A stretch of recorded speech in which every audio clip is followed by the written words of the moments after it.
जय हिंद साथियों, कैसे हैं आप सभी। प्रगति परिवार एक बार फिर से आप सभी प्यारे साथियों का स्वागत अभिनंदन करता है। उत्तर प्रदेश पुलिस परीक्षा जो कल यानी 17-18 फरवरी को निर्धारित की गई है, आपने पूरे सिलेबस को अच्छी तरह पढ़ भी लिया होगा। समय है रिवीजन का। सिलेबस में एक हिस्सा आपका है पॉलिटी का, और जहां आपसे अनुच्छेद पूछे जाने की प्रबल संभावना दिख रही हैं, क्योंकि अगर हम ध्यान दें प्रीवियस ईयर को तो वहाँ आपसे अनुच्छेद पूछे गए थे। कम से कम पॉलिटी से 3 से 4 क्वेश्चन बनेंगे और वहाँ पर मिनिमम 2 अनुच्छेद तो आपसे पूछे ही जाएंगे। तो अगर ये वीडियो आप कंप्लीट देखते हैं तो कम से कम आप 4 नंबर गेन करेंगे। 4 नंबर का आपको फ़ायदा होने वाला है। तो आपने अगर पहले से आपकी पॉलिटी तैयार है तो और अच्छी बात है। अगर पहले से तैयार नहीं है, कन्फ्यूज़न वाली चीज़ें हैं, तो वीडियो में आप अंत तक बने रहिएगा, आपके सारे कन्फ्यूज़न क्लियर हो जाएंगे। ज़्यादा से ज़्यादा अगर वीडियो लंबी हुई तो आधे घंटे की होगी, और आधे घंटे में लगभग आप संविधान के जितने महत्वपूर्ण अनुच्छेद हैं सभी को कवर कर लेंगे एक ही वीडियो के माध्यम से। तो वीडियो में अंत तक आप ज़रूर बने रहिएगा। वीडियो में हमें छोड़ के जाइएगा मत, वरना आगे मज़ा नहीं आएगा। तो वीडियो में अंत तक रहिएगा, तभी मज़ा आने वाला है। चलिए शुरू करते हैं। जो हमारे प्रमुख अनुच्छेद है, इस बात की मैं दावा करता हूँ कि आपका यहाँ से 1 से 2 नंबर तो पक्का बढ़ जाएगा। आप बस पूरी वीडियो को ध्यान से देखना। हम यहाँ बात करेंगे। सबसे पहले देखते हैं, यहाँ अनुच्छेद 12 लिखा गया है। तो अनुच्छेद 12 से 35 के बीच में मौलिक अधिकार वाली बातें हैं। हम स्टार्ट करेंगे अनुच्छेद 12 से, और अनुच्छेद 12 बताता है, यहाँ राज्य की परिभाषा की बात की गई है। राज्य की परिभाषा के बारे में बताया गया है, राज्य की परिभाषा। और अनुच्छेद 36 में भी राज्य की परिभाषा के बारे में ही बताया गया है। तो अनुच्छेद 36 और 12 एक ही बात बताते हैं। अनुच्छेद 13 कहता है, यहाँ पर अल्पीकरण की बात की गई है। जो आपके मौलिक अधिकार हैं उनके अल्पीकरण की बात की गई है। जैसे हम आपको समझा दे रहे हैं कि आपको घूमने की आज़ादी है, आपको अपने मन का व्यापार करने की आज़ादी है। तो इसका मतलब ये कतई नहीं कि आप गोला बम तोप बनाना स्टार्ट कर दें, ये आप नहीं कर पाएंगे, क्योंकि यहाँ अल्पीकरण रखा गया है। तो अनुच्छेद 13 अल्पीकरण है जिनमें मौलिक अधिकारों को सीमित करना मतलब है। अनुच्छेद 14 यहाँ पर विधि के समक्ष क्षमता वाली बात की गई है। मतलब साफ ये है कि कानून के सामने सभी बराबर हैं, इसकी बात की गई है अनुच्छेद 14 में। और जबकि अनुच्छेद 15 में कहा गया है कि धर्म जाति लिंग, धर्म जाति लिंग, वंश जन्म स्थान के आधार पर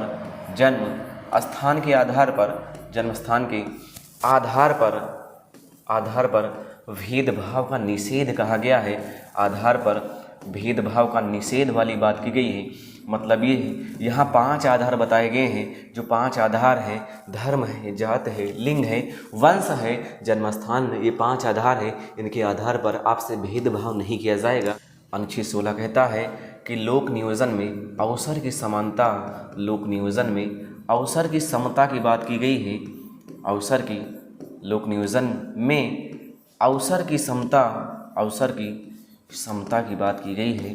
कहने का अर्थ ये है कि अगर कोई सरकारी नौकरी है जहाँ पर लोक नियोजन किया जा रहा है, जहाँ भर्ती की जा रही है, तो वहाँ ओबीसी, एससी, एसटी सभी को, जनरल सभी को वहाँ जाने का समान मौका दिया जाएगा।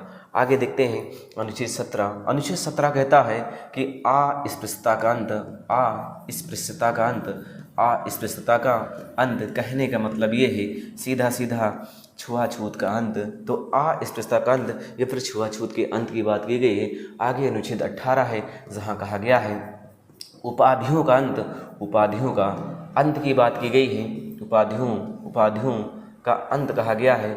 उपाधियों का अंत, ये उपाधियाँ क्या होती हैं? तो उपाधियाँ जो सरकार द्वारा दी जा सकती है या फिर सीधा किसी विदेशी शक्ति द्वारा आपको दी जा सकती है, उन सभी नाम को, उन सभी उपाधियों को हम नहीं ले सकते हैं। तो उपाधियों का अंत कहा गया है। अनुच्छेद 19 कहा गया है। तो 19 में जो क्लास है ABCDE F और G तक की बातें हैं। तो अनुच्छेद 19 कहता है यहाँ पर आपको बोलने की आज़ादी है। तो बोलने की आज़ादी कह लीजिए, या फिर इसे हम कह सकते हैं प्रेस की स्वतंत्रता। तो बोलने की आज़ादी या फिर प्रेस की स्वतंत्रता कह सकते हैं। और अगला अनुच्छेद 19 का V कहता है कि बिना हथियार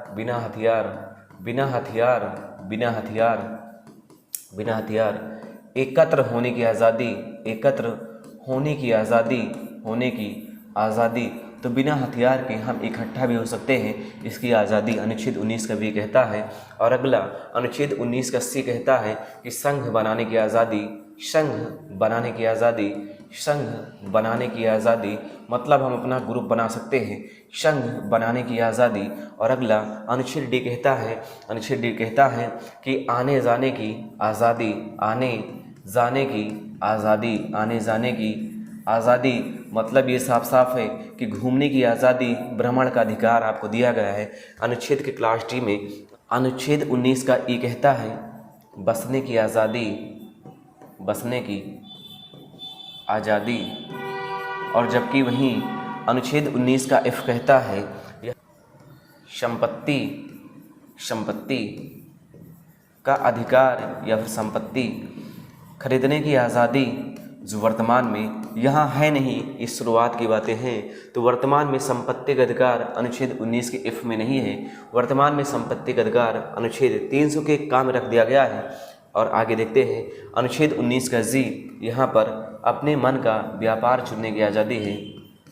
अपने मन का, अपने मन का व्यापार, अपने मन का व्यापार चुनने की आज़ादी है, चुनने की आज़ादी या फिर करने की आज़ादी है। चलिए बात करते हैं अनुच्छेद 19 के बाद। अनुच्छेद 19 एक बार फिर देख लीजिए आप। अनुच्छेद 19 का ए बोलने की आज़ादी है। अनुच्छेद 19 का बी बिना हथियार के इकट्ठा हो सकते हैं। 19 का सी संघ बनाने की आज़ादी, डी में आने जाने की आज़ादी और ई में बसने की आज़ादी है। और एफ वर्तमान में है नहीं। यहाँ संपत्ति का अधिकार था, वर्तमान में है नहीं। वर्तमान में संपत्ति का अधिकार अनुच्छेद 300 के काम में रख दिया गया है और संशोधन किया गया था 40वां संविधान संशोधन 1978। अनुच्छेद 19 का जी कहता है कि अपने मन का व्यापार चुनने की आज़ादी, अपने मन का व्यापार करने की आज़ादी।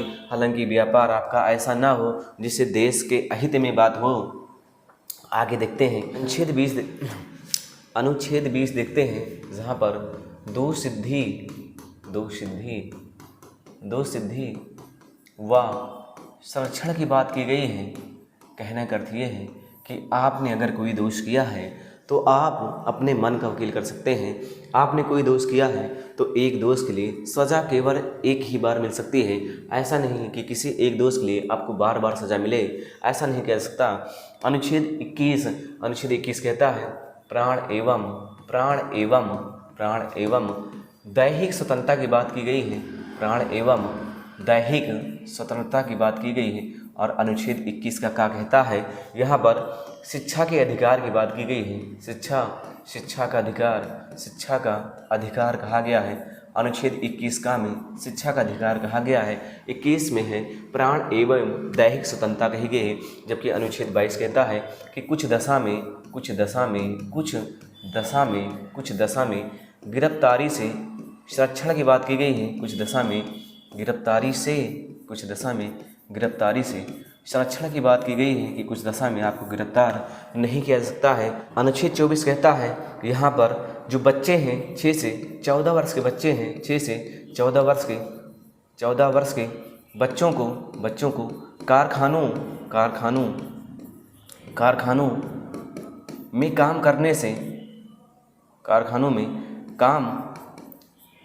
से निषेध करता है या फिर रोकता है। 6 से 14 वर्ष के बच्चों को कारखाने में काम करने से रोकता है, मतलब इनका शोषण होने से रोकता है। अनुच्छेद 24। अनुच्छेद 25 कहता है कि धार्मिक स्वतंत्रता की बात की गई है। धार्मिक स्वतंत्रता मतलब ये है कि अपने धर्म को आबाद रूप से मनाने की आज़ादी, अपने धर्म को प्रचार प्रसार करने की आज़ादी आपको अनुच्छेद 25 में दी गई है। तो धार्मिक स्वतंत्रता का अधिकार, धार्मिक स्वतंत्रता के अंतर्गत धर्म को आबाद रूप से मनाने, धर्म को आबाद रूप से बिना बाधा के, धर्म को आबाद रूप से मनाने व उसका प्रचार प्रसार करने की स्वतंत्रता अनुच्छेद 25 कहता है। आगे देखते हैं, अगला आर्टिकल है अनुच्छेद 32।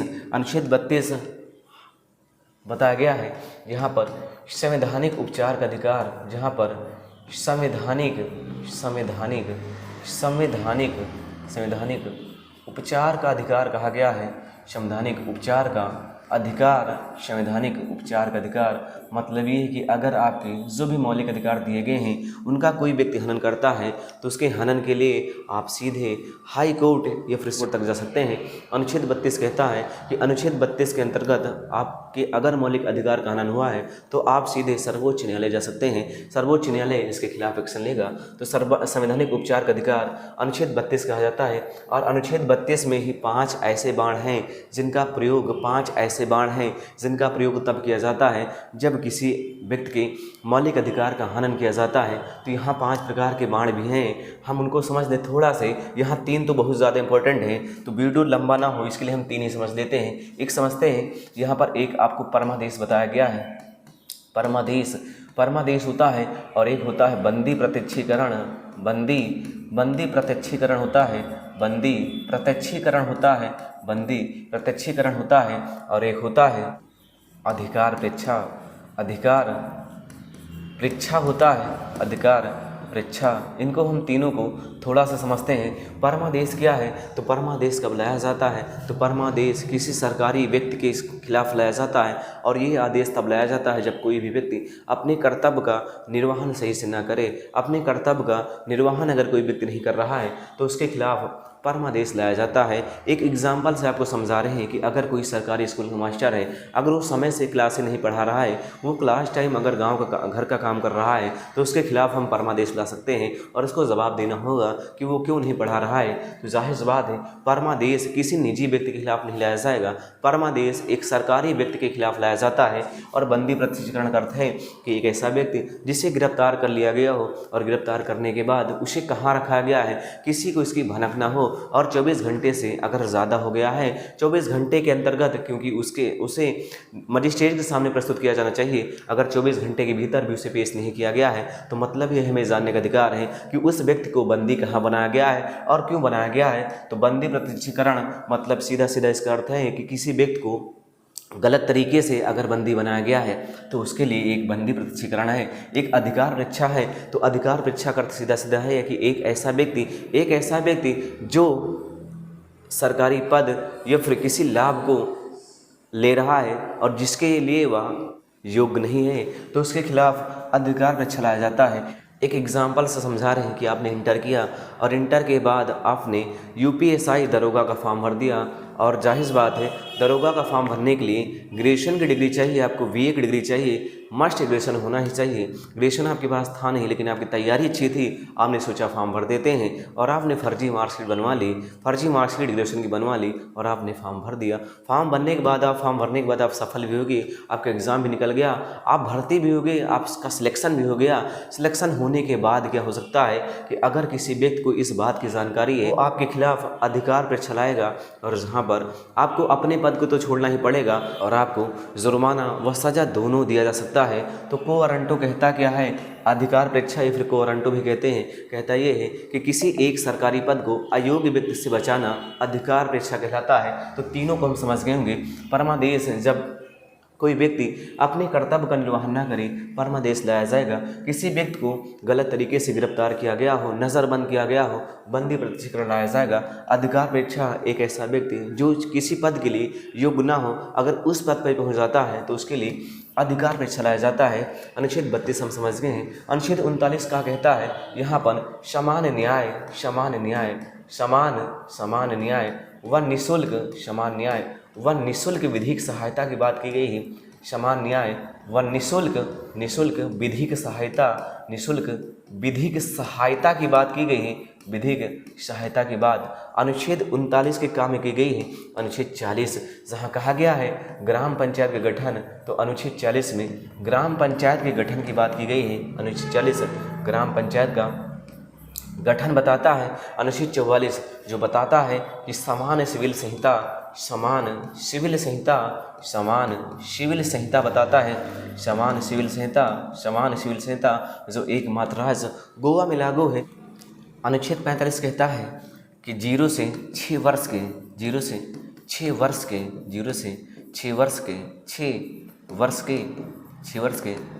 बच्चों के स्वास्थ्य बच्चों के स्वास्थ्य व शिक्षा की जिम्मेदारी राज्य सरकार की होगी।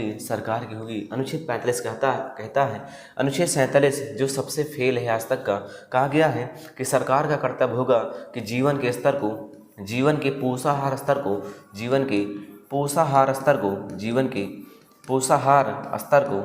को ऊंचा करना, तो जीवन के पोषाहार स्तर को ऊंचा करना, और साथ ही में नशीले या फिर मादक पदार्थ की बिक्री व उत्पादन पर रोक लगाना। लेकिन ऐसा कुछ किया नहीं जा रहा है। सरकार इसका उत्पादन भी बहुत धड़ल्ले से कर रही है और इसकी बिक्री भी बहुत तेज़ी से हो रही है। तो अनुच्छेद 47 ये बातें बताता है। आगे देखते हैं अनुच्छेद 48 जहाँ पर कृषि व पशुपालन की बात की गई है। अनुच्छेद 48 कहता है, अनुच्छेद 48 का कहता है जो आपके वन्यजीव की सुरक्षा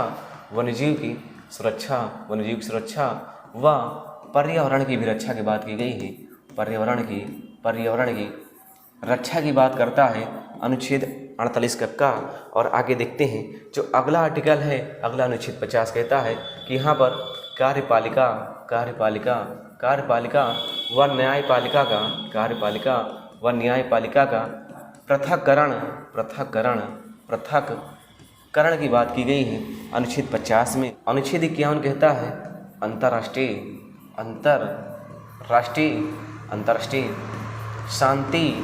शांति व सुरक्षा स्थापित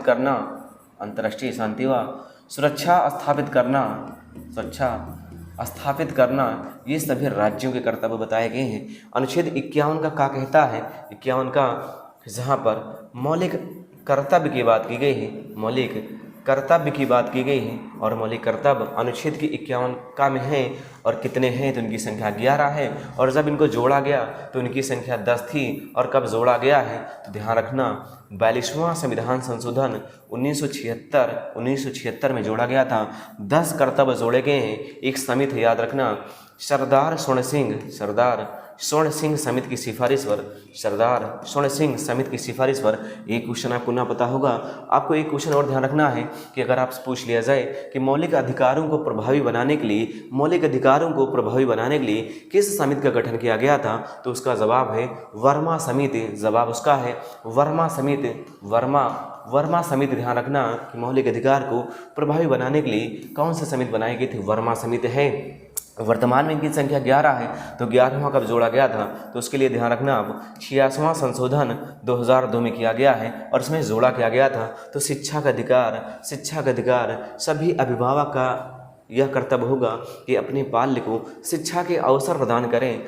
आगे देखेंगे अनुच्छेद 52 कहता है, अनुच्छेद 52 यहाँ पर राष्ट्रपति के बारे में बात की गई है। राष्ट्रपति मतलब भारत का एक राष्ट्रपति होगा। तो भारत का एक राष्ट्रपति होगा, अनुच्छेद 52 कहता है। और अनुच्छेद 53 कहा जाता है कि जो राष्ट्रपति होगा, राष्ट्रपति संघ की कार्यपालिका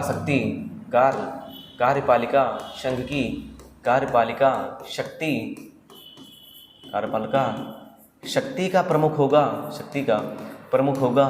कहने का अर्थ ये है कि राष्ट्रपति संघ की कार्यपालिका शक्ति का प्रमुख होता है, या फिर राष्ट्रपति के अंतर्गत ही संघ की कार्यपालिका शक्ति निहित होती है। अनुच्छेद 54 जहाँ पर इनके निर्वाचन के बारे में बात की गई है, अनुच्छेद 54 में निर्वाचन की बात की गई है, निर्वाचक मंडल की बात की गई है, और जहाँ पर लोकसभा होता है और राज्यसभा होता है, और जो आपकी विधानसभा है, लोकसभा, राज्यसभा, विधानसभा के सभी निर्वाचित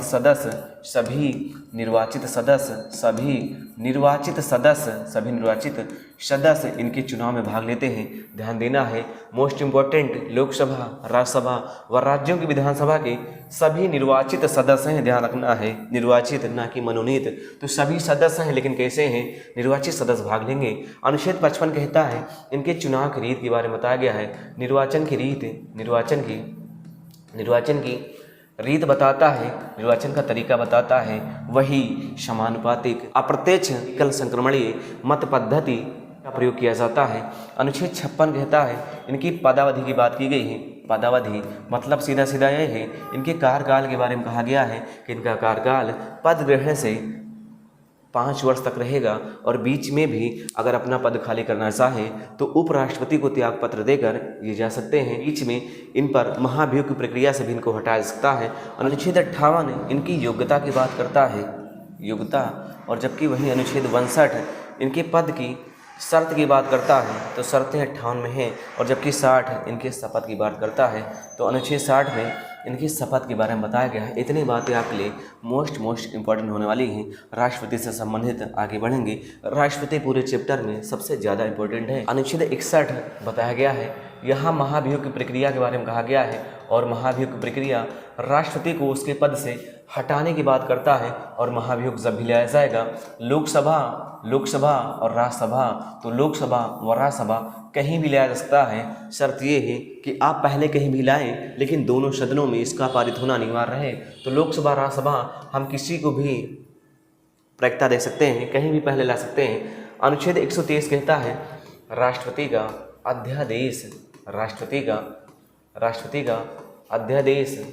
का अध्यादेश जब आपकी सदन सत्र में ना हो, छुट्टी हो सदन की और वहाँ पर कोई कानून बनाना बहुत ही आवश्यक हो, उस समय राष्ट्रपति के पास ये शक्ति होती है कि वो अध्यादेश जारी कर सकता है। अगला अनुच्छेद 143 ये राष्ट्रपति को सर्वोच्च न्यायालय सुप्रीम कोर्ट के न्यायाधीश से परामर्श की शक्ति प्रदान करता है। न्यायाधीश से परामर्श की शक्ति प्रदान करता है, परामर्श की शक्ति प्रदान करता है। अनुच्छेद 143 राष्ट्रपति सर्वोच्च न्यायालय के मुख्य न्यायाधीश से परामर्श मांग सकता है किसी विषय पर। अनुच्छेद 63 जहाँ पर उपराष्ट्रपति के पद की चर्चा की गई है, तो अनुच्छेद 63 उपराष्ट्रपति का पद के बारे में बताया गया है, जबकि अनुच्छेद 64 में बताया गया है कि उपराष्ट्रपति जो भी होगा, उपराष्ट्रपति राज्यसभा का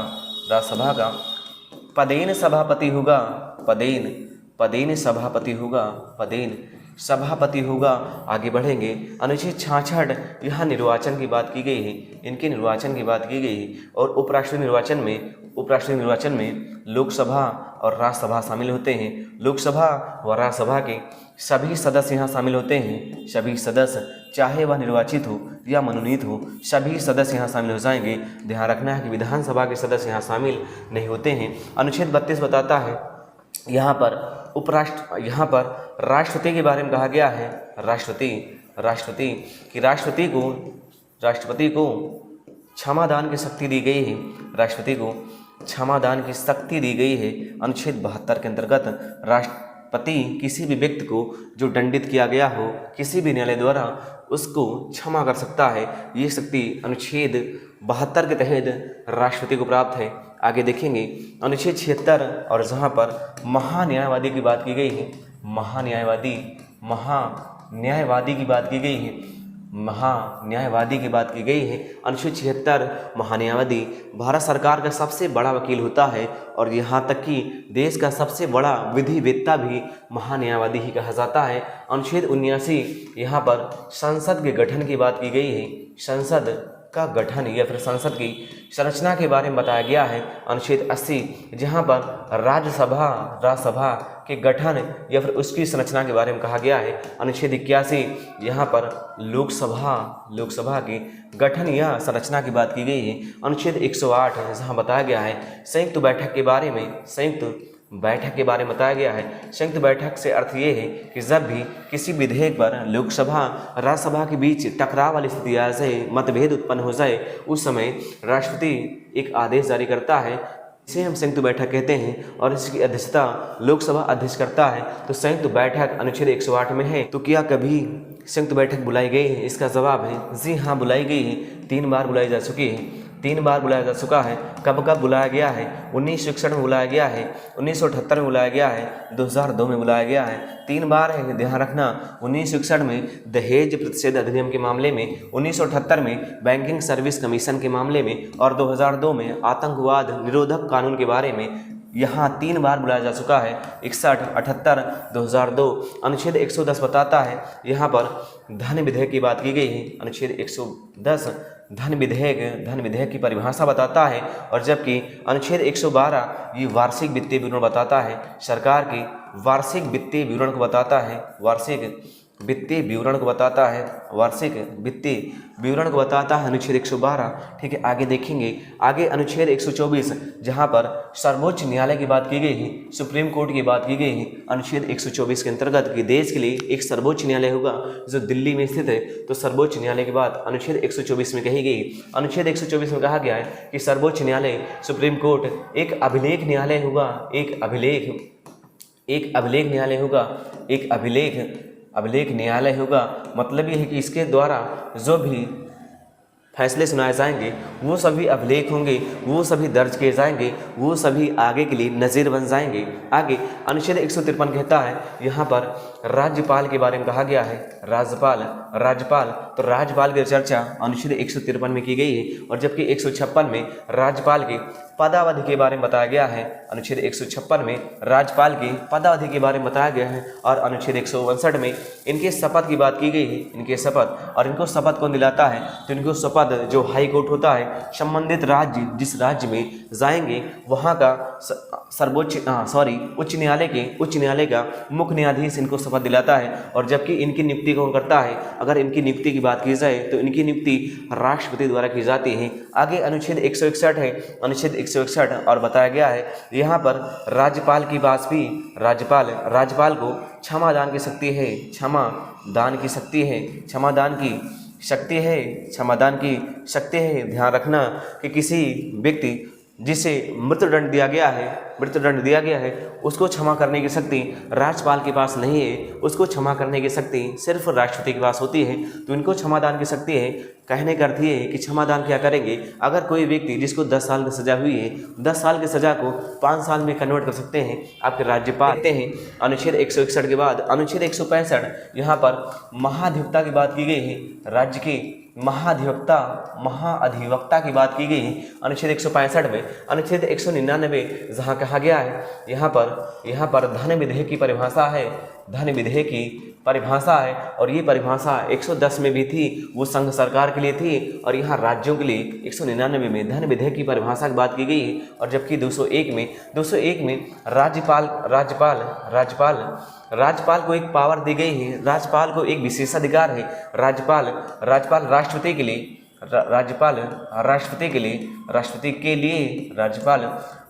के लिए किसी विधेयक को आरक्षित रख सकता है।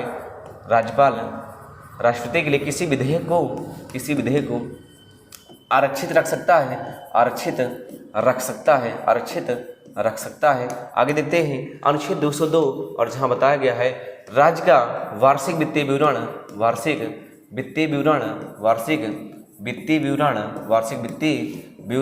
ये राज्य के बारे में बात की गई है। अनुच्छेद 213 कहता है यहाँ पर राज्यपाल का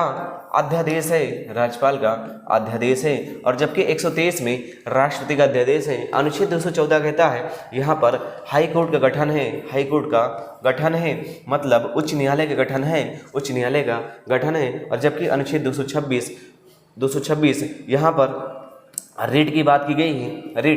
रिट की बात कहने का अर्थ ये है कि अनुच्छेद 226 से कहता है कि अगर आपके मौलिक अधिकार या फिर आपके विधिक अधिकार, कानूनी अधिकार, किसी भी अधिकार का आपके हनन होता है तो अनुच्छेद 226 का सहारा लेकर आप हाई कोर्ट जा सकते हैं, और जबकि अनुच्छेद 32 का सहारा लेकर आप सुप्रीम कोर्ट जा सकते थे। अनुच्छेद 215 बताता है यहाँ पर अभिलेख न्यायालय की बात करता है।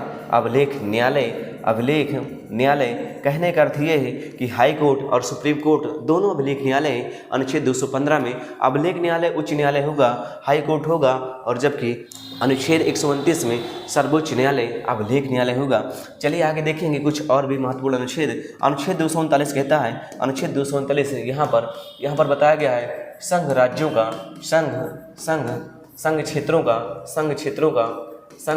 के प्रशासन की बात की गई है। संघ क्षेत्रों का प्रशासन की बात की गई है, संघ क्षेत्रों के प्रशासन की बात की गई है। जबकि अनुच्छेद 239 का क्या कहता है, यहाँ पर दिल्ली और पुदुचेरी, दिल्ली और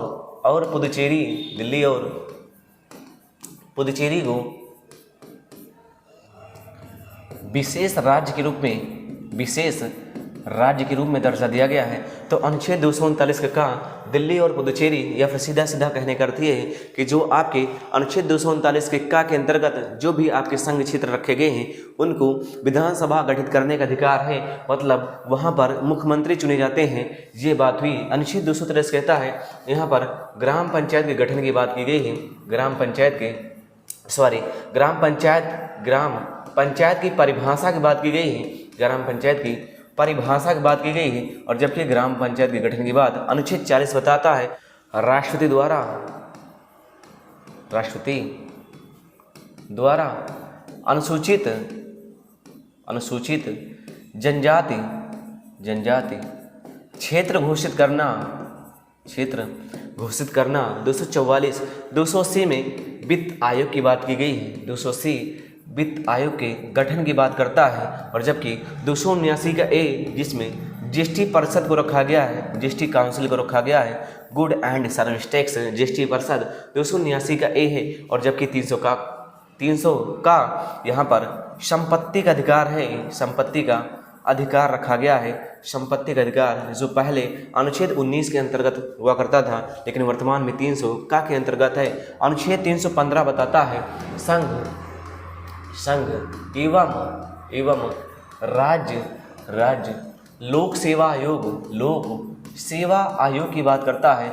संघ एवं राज्य लोक सेवा आयोग ISPCS की बात करता है। अनुच्छेद 324 यह निर्वाचन की बात करता है, निर्वाचन आयोग की बात करता है। अनुच्छेद 324। जबकि अनुच्छेद 330 यहाँ पर SC व ST को लोकसभा में आरक्षण दिया गया है। तो लोकसभा में आरक्षण की बात अनुच्छेद 330 करता है। अनुच्छेद 343 कहा गया है, संघ की राजभाषा के बारे में कहा गया है, संघ की राजभाषा की चर्चा की गई है। अनुच्छेद 343 में अगला 352 जहाँ पर राष्ट्रीय आपातकाल के बारे में कहा गया है। राष्ट्रीय आपातकाल, और राष्ट्रीय आपातकाल अब तक 3 बार लग चुका है। 3 बार कब लगा है, ध्यान दीजिएगा आप। 1962, 1971, 1975। ध्यान देने योग्य बात यह है कि 1962 में जब आपातकाल लागू हुआ उस समय देश के राष्ट्रपति कौन थे, तो उस समय देश के राष्ट्रपति राधा कृष्णन थे। जबकि 1971 में देश के राष्ट्रपति VV गिरी थे। और जबकि 1975 में भारत के राष्ट्रपति फ़खरुद्दीन अली अहमद थे। तो आपातकाल 3 बार लग चुका है। अनुच्छेद 352 कहता है, अनुच्छेद 356 राष्ट्रपति शासन की बात करता है। किसी भी राज्य के अंतर्गत जब उसका संवैधानिक तंत्र विफल हो जाए वहाँ पर राष्ट्रपति शासन लगता है। और सबसे पहली बार पंजाब के पेप्सू प्रांत में लगाया गया था 1991 20 जून के दिन। और अगर पूछा जाए कि सबसे ज़्यादा बार राष्ट्रपति शासन किस राज्य में लगा है, तो अपने यूपी में ही लगा है सबसे ज़्यादा बार। अनुच्छेद 360 कहता है, वित्तीय आपातकाल की बात करता है। वित्तीय आपातकाल अगर आपसे पूछा जाए कि संविधान में कितने प्रकार के आपातकाल हैं, संविधान में कितने प्रकार के आपातकाल हैं, तो 3 हैं, 352, 356, 360। इन तीनों आपातकालों की घोषणा राष्ट्रपति ही करता है। आगे देखते हैं एक और अनुच्छेद जो हमारा अंतिम अनुच्छेद भी होगा इसका। यहाँ लिखा गया है अनुच्छेद 359, और जहाँ बताया गया है संविधान संशोधन की बात करता है। संविधान संशोधन की बात करता है अनुच्छेद 359। तो अनुच्छेद से संबंधित ये रही हमारी छोटी सी वीडियो, जहाँ हमने जितने भी महत्वपूर्ण आर्टिकल थे उनको जानने की पूरी कोशिश की है। अगर एग्ज़ाम में क्वेश्चन पूछा गया तो यहाँ से क्वेश्चन पूछे जाने की प्रबल संभावना है। हम उम्मीद भी करेंगे कि अगर यहाँ से क्वेश्चन पूछा गया तो आप पक्का सही करके आएंगे। आप सभी का एग्ज़ाम बहुत अच्छा हो, ऐसी हम कामना करते हैं। वीडियो अगर आपको अच्छी लगी है तो प्लीज़ वीडियो को लाइक कर दीजिएगा और चैनल पर अगर पहली बार आए हैं तो चैनल को सब्सक्राइब भी कर लीजिएगा। मिलेंगे फिर से अगली बेहतर क्लास में, तब तक ले जय हिंद।